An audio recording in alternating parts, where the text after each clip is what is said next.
So I'm sure you've been asked this a million times today, but Competition? well, no, actually, DeMarcus Sweat. Oh, okay. Yeah, I did. DeMarcus Sweat, Coach Nolan had asked me, who do you want to room with? And I thought about it for a second, and I was like, you know what?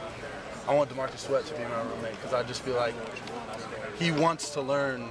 I don't know. I'm not going to say he wants to learn more than anybody because I know they all want to learn, but I just feel like the way he's approaching it, the way he came at me, he really wants to learn this offense and he wants to start, he wants to play, he wants to score touchdowns. And I feel like, every night, before we go to sleep, he's going to be asking me lots of questions. I'll be helping him out. And the faster he picks it up, the better. Just another receiver that can help us. In terms of his ability, what did you see in him?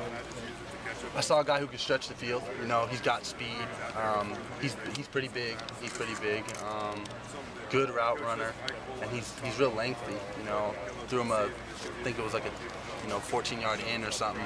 It was a little bit high, and he kind of just put his hand. I thought he was gonna have to jump, but he was so long, it just seemed so fluid, and then he just kept going. So I was like, okay, that's impressive.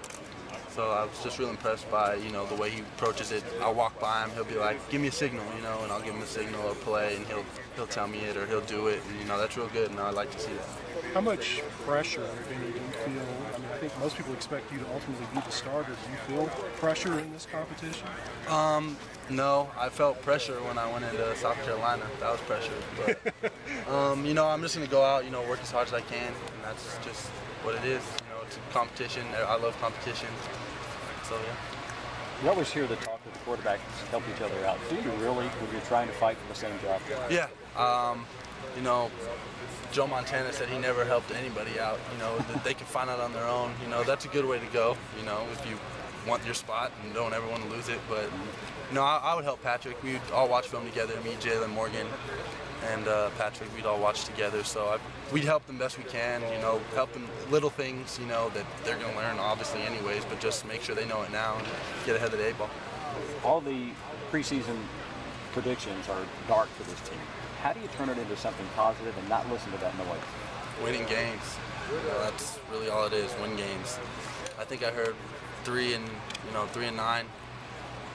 That's not what I want to go. None of us. We want to get to a bowl game and compete for the SEC East. You look thicker. Have you gained some muscle? Yeah, a little bit. I think I'm weighing about 225. But a lot more solid than I was, so that's good. I just want to be more stable in the pocket, not get knocked around, by Jarvis Jones, how he did. I mean, he could still throw me around, I'm sure, but I needed to put a little weight on. I got faster too, so that's good. I'm not going to outrun, anybody in the SEC, but I know get away, get 10 yards, dive, next play. That's good. How about your arm strength? Do you feel like yeah, my arm strength is back. After I'd hurt my shoulder. It took a while. I was real frustrated. I felt like, dang, is it ever going to come back? But I feel like now it's even stronger. Been working with Coach Rock, doing a lot of, scapula stabilizer stuff, and thanks to Jim Madalino and Gabe, they did a great job in the training room, getting me back to full strength, and I feel stronger than I was before. And what